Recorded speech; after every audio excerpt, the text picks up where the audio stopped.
청나라 강희제 말년 산동성 깊은 산골에 자리한 석교촌에는 마을 사람들이 입에 담기조차 꺼리는 무덤이 하나 있었다. 마을 동쪽 끝 소나무 숲이 끝나고 메마른 황토 언덕이 시작되는 곳. 그곳에 홀로 서 있는 봉부는 다른 무덤들처럼 가족묘 옆에 자리하지도 마을 공동묘지에 속하지도 않았다. 마치 세상으로부터 격리된 것처럼 그 무덤만이 홀로 그 자리를 지키고 있었다. 낮에 보면 그저 풀만 무성한 평범한 무덤이었다. 봉부는 시간이 지나면서 조금씩 허물어져 있었고 무덤 앞이 비석도 있기와 풍화로 글씨를 알아보기 힘들 정도였다.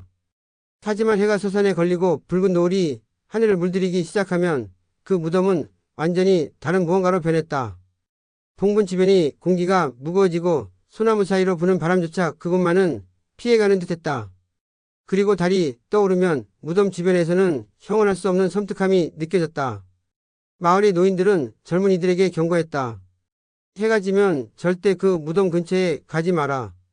그곳은 아직 주인이 정해지지 않은 곳이니. 아이들은 호기심 어린 눈으로 물었다. 무덤인데 어떻게 주인이 없을 수 있어요? 그러면 노인들은 담뱃대를 입에 물고 먼 산을 바라보며 낮게 중얼거렸다. 저 무덤은 아직 비어있다.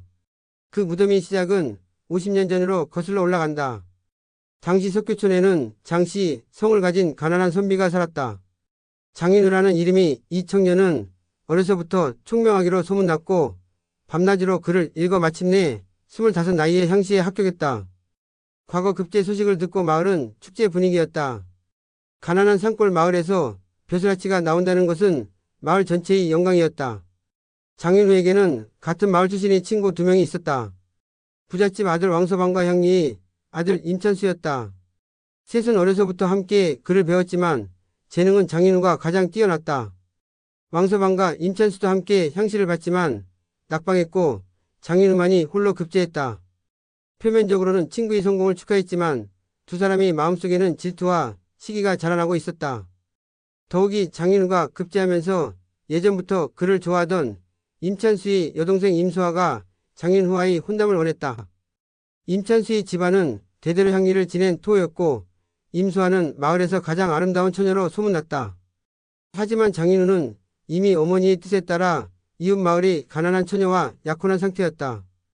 이 일로 임찬수의 자존심은 크게 상했고 장인우에 대한 원한이 깊어졌다. 장인우는 북경에서 회시를 치르고 돌아오는 길이었다. 비록 회시에서는 떨어졌지만 향시 급제만으로도 지방 관직을 얻을 수 있었다. 그는 고향으로 돌아와 어머니께 효도하고 혼례를 올리는 마을을 위해 힘쓰겠다는 포부를 품고 있었다. 하지만 그는 몰랐다. 자신의 귀향길에 배신이 기다리고 있다는 것을. 귀향길 중 하남성을 지나던 중 장인우의 동행에는 왕서방이 있었다. 왕서방은 북경 구경도 할 겸 장인우를 배웅하겠다며 함께 길을 나섰다. 장인우는 어린 시절부터의 친구가 함께 주어 기뻤다. 하지만 왕서방의 마음속에는 다른 계획이 있었다. 임찬수와 왕서방은 몇 달 전 은밀히 모의했다. 장인우가 관직을 얻으면 우리는 평생 그의 그늘에서 살아야 한다. 게다가 그가 돌아오면 곧 혼례를 올릴 것이고 그렇게 되면 수아는 영원히 우리 손에서 멀어진다. 질투와 욕망에 눈이 먼 두 사람은 끔찍한 계획을 세웠다. 귀향길 사흘째 되던 날 저녁 왕서방은 장인우에게 술을 권했다. 급제를 축하하는 의미로 한잔하세. 장인우는 의심 없이 술잔을 받았다. 그 술에는 임찬수가 구해온 독약이 들어있었다. 하지만 그들이 쓴 독은 즉시 죽이는 것이 아니었다. 그것은 3일수라는 약으로 마신 자를 깊은 혼수 상태에 빠뜨려 죽은 것처럼 보이게 만드는 약이었다. 당시 그 지역에는 정체를 알 수 없는 열병이 돌고 있다는 소문이 있었다. 왕서방은 이를 이용했다. 장인우가 술을 마시고 쓰러지자 그는 여관 주인과 행인들에게 외쳤다. 역병이요. 친구가 역병에 걸렸소.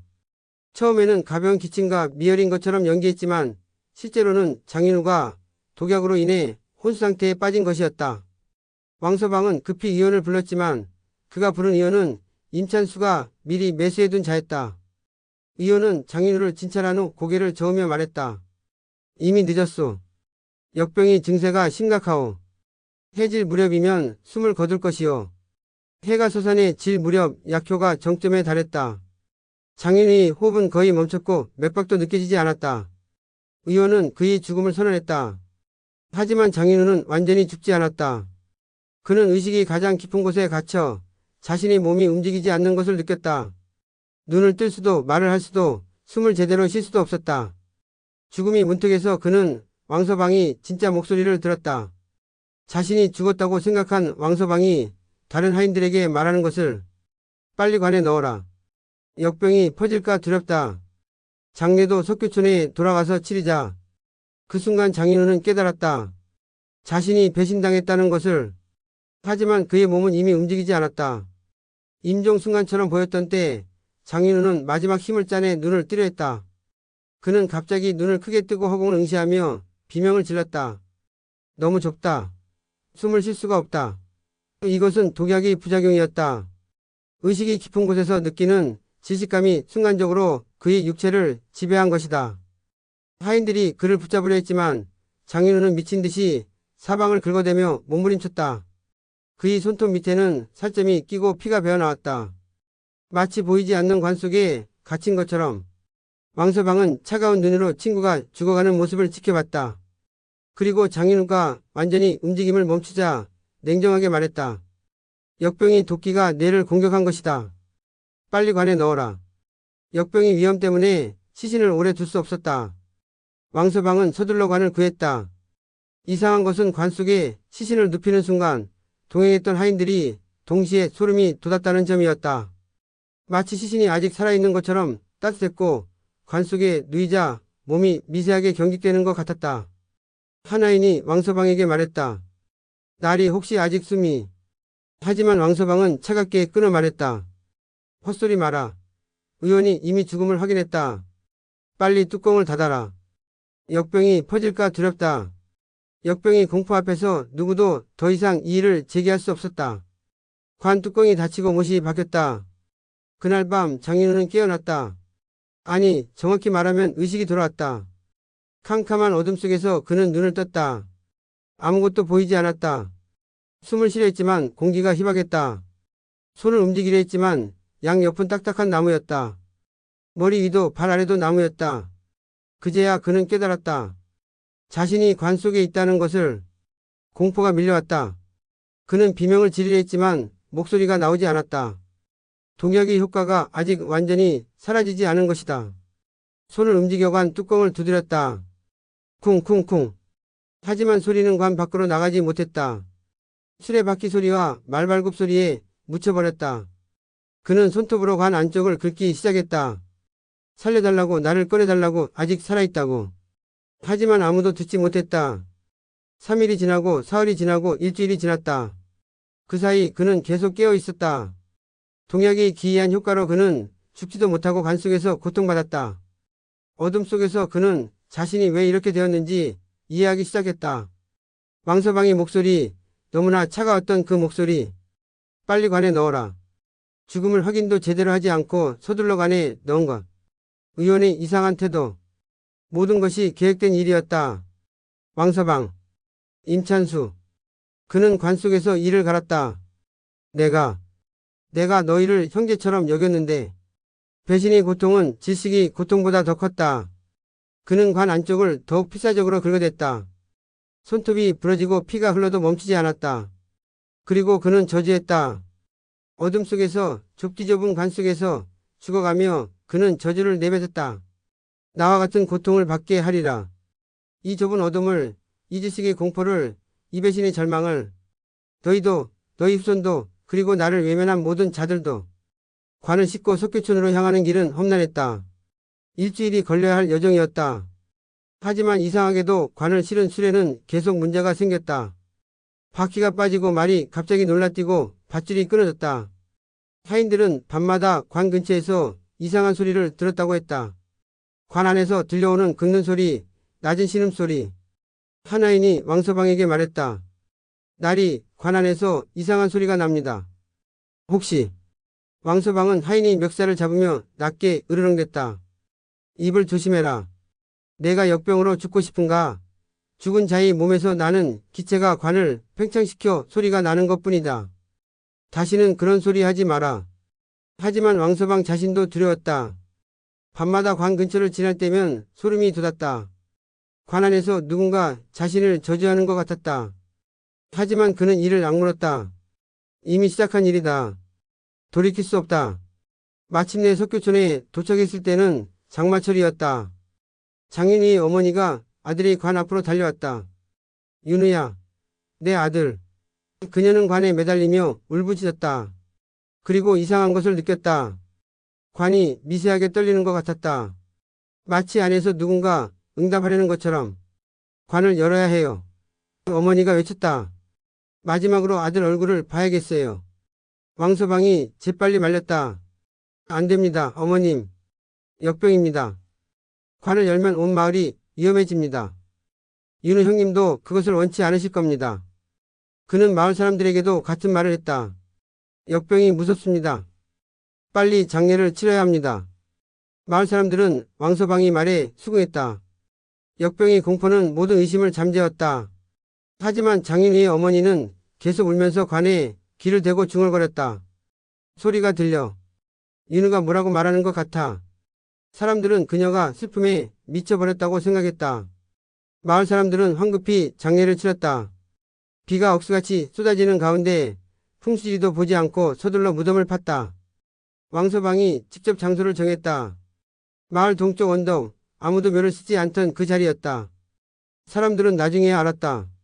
그곳이 고독지지, 음기가 가장 강하게 모이는 곳이라는 것을. 왕서방은 일부러 그 자리를 선택한 것이었다. 장인우의 혼이 편히 쉬지 못하도록. 관을 구덩이에 내리는 순간 갑자기 천둥이 치고 번개가 하늘을 갈랐다. 그리고 모든 사람들이 똑같은 것을 보았다. 번개 빛 아래서 관 속에서 무언가가 움직이는 그림자를. 관이 안에서 흔들렸다. 마치 갇힌 사람이 필사적으로 탈출하려는 것처럼. 한 노인이 외쳤다. 관을 열어봐야 해. 뭔가 이상하다. 하지만 왕서방이 소리쳤다. 역병입니다. 지금 열면 우리 모두 죽습니다. 빨리 흙을 덮으시오. 공포에 질린 사람들은 서둘러 흙을 삽질했다. 관 위로 흙이 쏟아지기 시작했다. 그 순간 모든 사람들이 들었다. 관 안에서 울려나오는 비명을. 하지만 아무도 그 사실을 입 밖에 내지 않았다.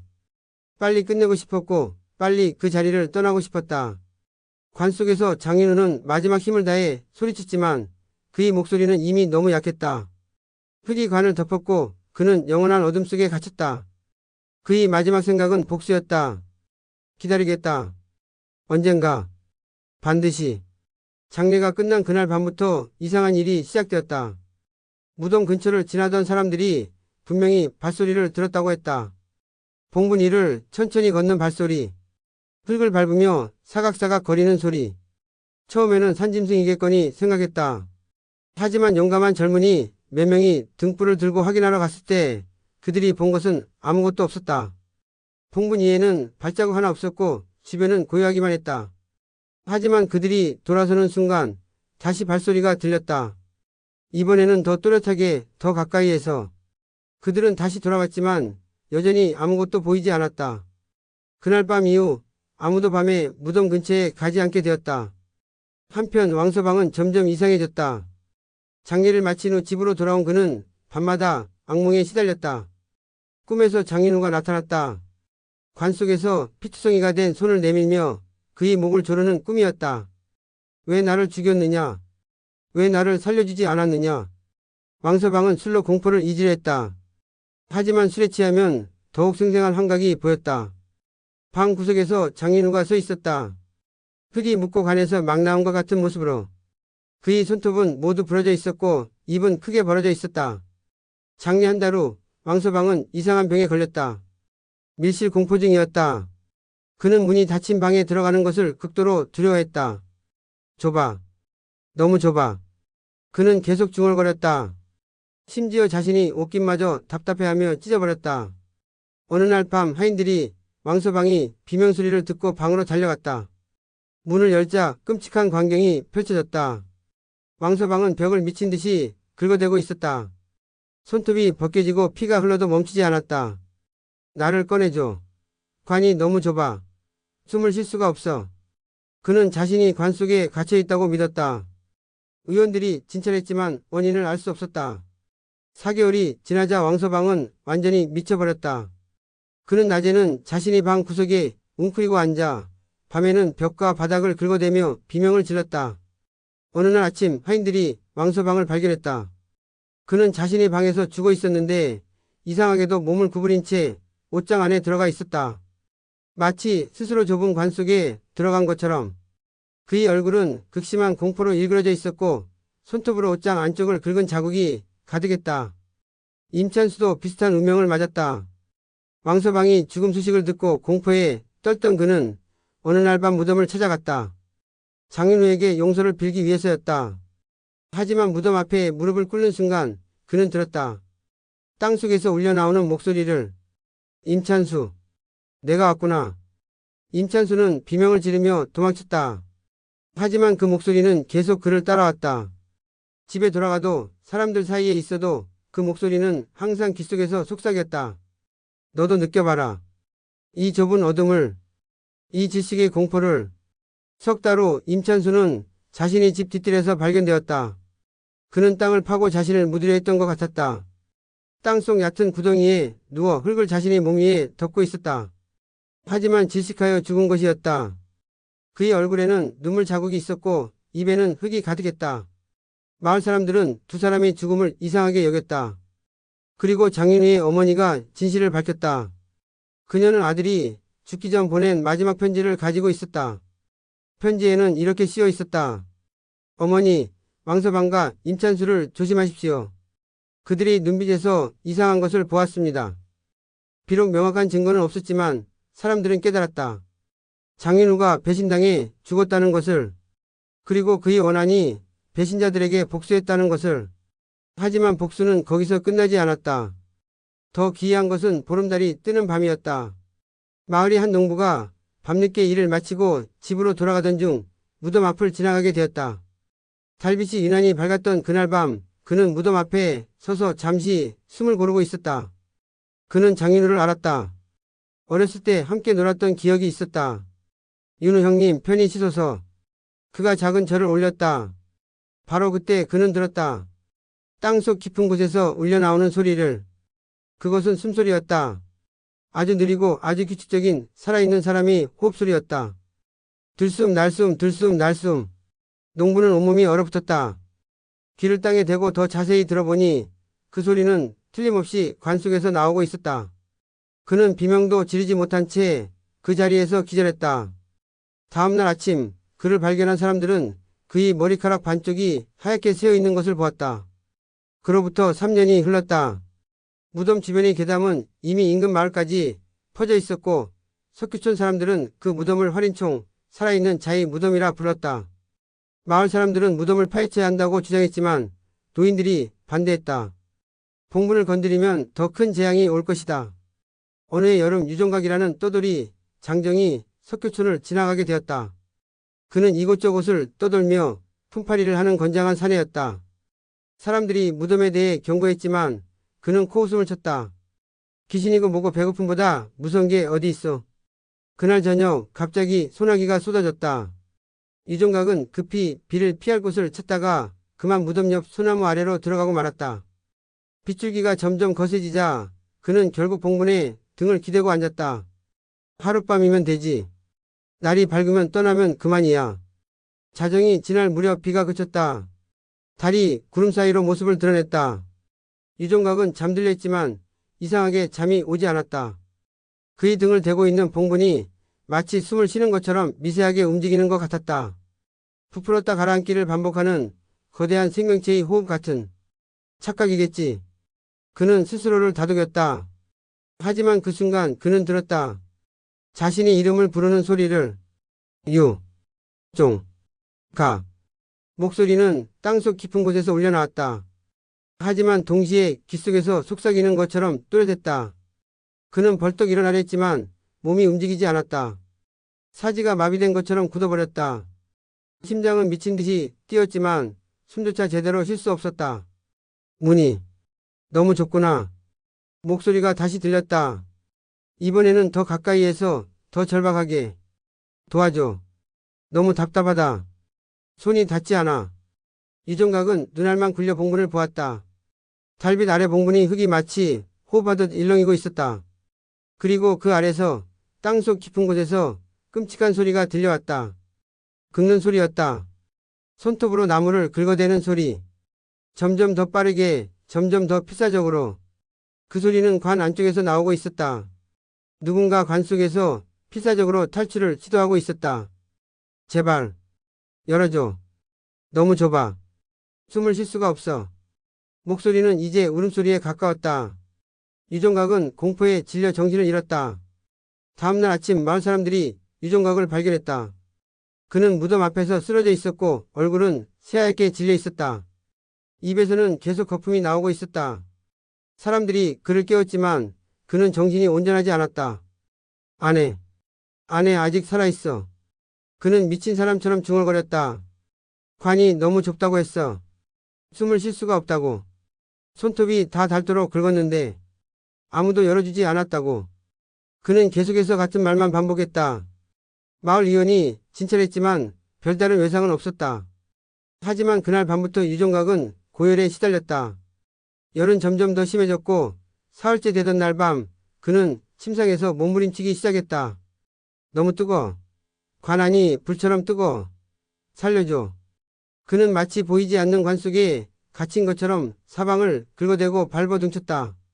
여러 사람이 달려들어 그를 붙잡았지만 그의 힘은 상상을 초월했다.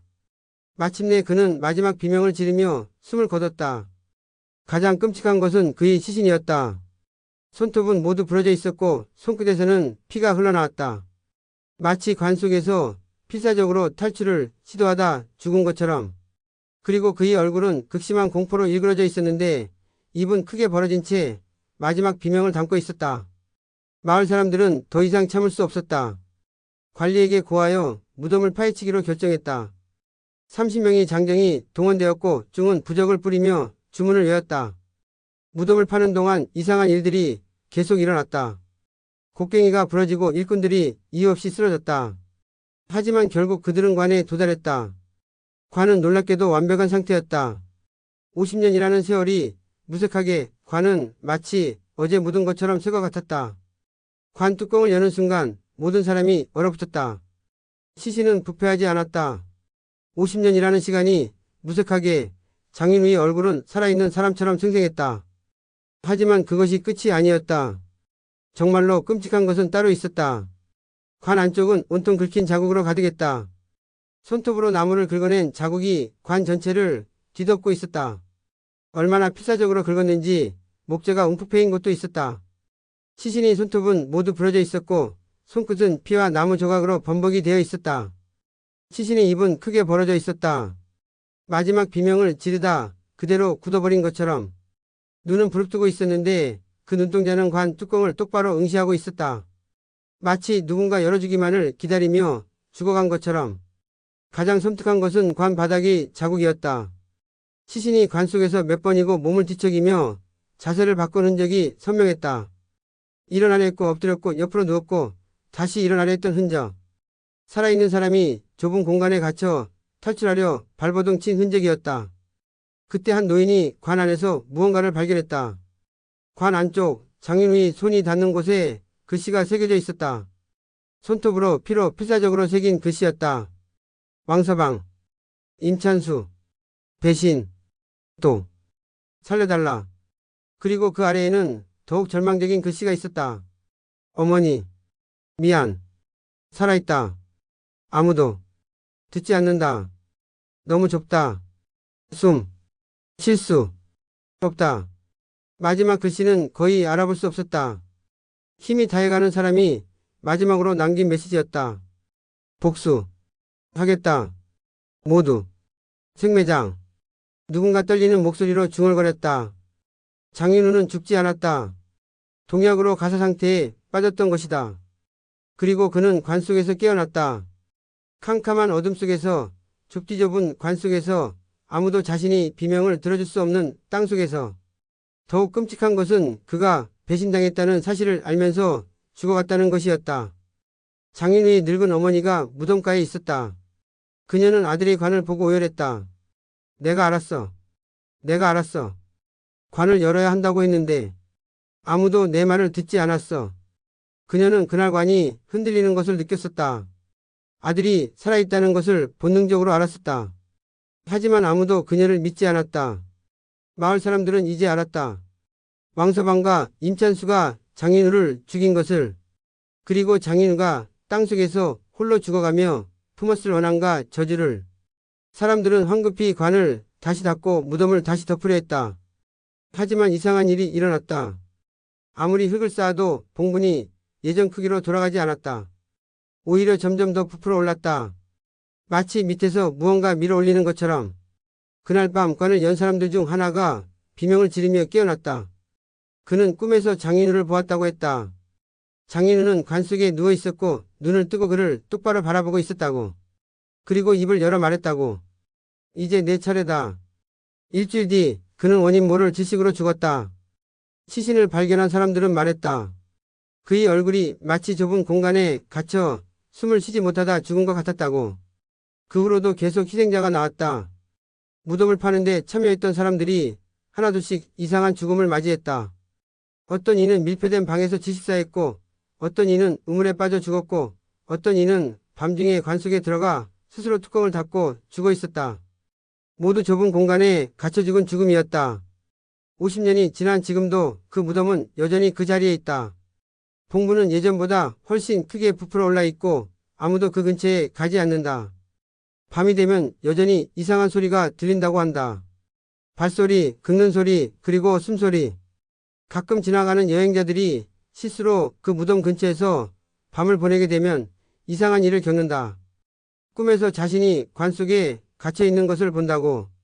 캄캄한 어둠 속에서 숨이 막히고 아무리 소리쳐도 아무도 듣지 못하고 손톱이 닳도록 긁어도 관은 열리지 않는 악몽. 그리고 그런 꿈을 꾼 사람들은 대부분 일주일 이내에 이상한 죽음을 맞이한다.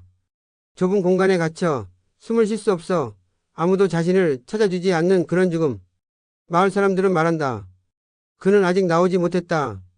그리고 자신과 같은 운명을 겪을 사람을 찾고 있다. 어둠 속 관 속에서 장인우는 아직도 살아있다. 부패하지 않은 몸으로, 마르지 않은 피로, 닳지 않는 공포로. 그는 매일 밤 관을 긁으며 외친다. 너무 좁다. 숨을 쉴 수가 없다. 제발 열어달라. 그리고 그 목소리를 들은 자는 저주를 받는다. 언젠가 자신도 좁은 공간에 갇혀 아무도 들어주지 않는 비명을 지르며 죽게 될 것이라는 저주. 석교촌에는 이런 말이 전해진다. 밤에 무덤 근처에서 숨소리가 들리면 그것은 바람이 아니라 아직 관 속에서 길을 찾지 못한 자의 호흡이다. 절대 귀 기울이지 마라. 한번 들으면 잊을 수 없고 잊을 수 없으면 그 소리는 계속 따라온다. 결국 그 소리는 너를 부르게 될 것이고 부름에 응답하면 너도 그와 같은 운명을 맞이하게 된다. 만약 달 밝은 밤에 그 무덤 앞을 지나가게 되거든 절대 봉분을 보지 마라. 봉분 위에는 자국이 있다. 안에서 누군가 기어오르려 한 손자국, 발자국. 그 자국을 보면 내 눈에는 계속 그 자국만 보이게 될 것이다. 어디를 가든 무엇을 하든 내 시야 끝에는 항상 그 흙 묻은 손자국이 보일 것이다. 그리고 무엇보다 절대 그 무덤 근처에서 잠들지 마라. 꿈에서 관 속을 보게 되면 더 이상 깨어날 수 없다. 꿈인지 현실인지 구분할 수 없게 되고 결국 내 자신도 그 좁은 어둠 속에 갇히게 될 것이다. 마을의 가장 나이 많은 노파는 이렇게 말을 맺는다. 장인우는 억울하게 죽었다. 친구라 믿었던 자들에게 배신당하고 독살당하고 산채로 관에 묻혔다. 그가 관 속에서 얼마나 외쳤겠느냐. 얼마나 두들겼겠느냐. 하지만 아무도 듣지 못했다. 아니, 듣지 않았다. 역병이 무서워, 죽음이 무서워 모두들 외면했다. 그의 어머니만이 알았다. 아들이 살아있다는 것을. 하지만 아무도 그녀의 말을 믿지 않았다. 그렇게 장인우는 땅속 깊은 곳에서 캄캄한 관 속에서 홀로 죽어갔다. 그의 마지막 순간을 상상해보라. 어둠 속에서 공기가 점점 희박해지면서 자신을 배신한 자들을 저주하며 죽어갔을 것이다. 그러니 그의 원한을 탓할 수 있겠느냐? 그는 다만 자신이 겪은 고통을 다른 이들도 느끼게 하고 싶을 뿐이다. 좁은 공간에 갇히는 공포, 숨을 쉴 수 없는 절망, 아무도 자신을 구해주지 않는 외로움. 그리고 무엇보다 믿었던 자들에게 배신당한 슬픔을. 그 무덤은 아직 비어있다. 장인우는 50년 전에 죽었지만 동시에 아직도 살아있다. 그는 관 속에서 매일 밤 깨어나 어둠 속에서 탈출을 시도한다. 하지만 결코 나올 수 없다. 그가 진정으로 원하는 것은 탈출이 아니다. 그는 자신이 억울함을 알아줄 누군가를, 자신이 고통을 이해할 누군가를 찾고 있다. 왕서방과 임찬수는 이미 그의 복수를 받았다. 하지만 그것만으로는 부족하다. 그들을 도운 의원, 관을 빨리 닫으라고 재촉한 사람들, 그의 어머니의 말을 무시한 마을 사람들, 모두가 그의 죽음에 일조했다. 그래서 저주는 계속된다. 그 무덤 근처를 지나는 모든 이들에게. 그러니 조심하여라. 특히 배신한 적이 있는 자, 누군가의 절규를 외면한 적이 있는 자, 거짓으로 남을 해친 적이 있는 자. 그런 자들에게 장인의 저주는 더욱 강하게 다가온다. 그는 관 속에서 똑같은 죄를 지은 자들을 찾아내어 자신과 같은 운명으로 이끈다. 밤이 깊어간다. 석교천 동쪽 언덕이 그 무덤에서는 오늘 밤도 누군가의 숨소리가 들려온다. 느리고 고통스럽고 절망적인 그리고 관을 긁는 소리가 끝없이 계속된다. 긁적 긁적 긁적. 그 소리 사이로 가끔 말소리가 들린다고 한다. 왜? 아무도 들어주지 않았나? 나는 살아있었는데, 어머니, 내 말을 믿어줬는데, 배신, 배신, 배신. 당신은 오늘 밤 이 이야기를 읽었다. 장인의 억울한 죽음을, 그의 마지막 고통을, 그의 끝없는 원한을. 그렇다면 이미 너무 늦었다. 잠들기 전 귀를 기울여 보라. 어디선가 들려오는 희미한 긁는 소리를. 그것이 들린다면 당신도 이미 그의 목록에 올라간 것이다. 무덤은 아직 비어있다. 그리고 다음 차례는 당신의 것일지도 모른다. 특히 만약 당신이 누군가를 배신한 적이 있다면, 누군가의 도움 요청을 외면한 적이 있다면, 거짓으로 누군가를 해친 적이 있다면, 장윤우는 기다린다. 관 속에서, 땅속 깊은 곳에서 다음 배신자를, 다음 공범자를, 다음 희생자를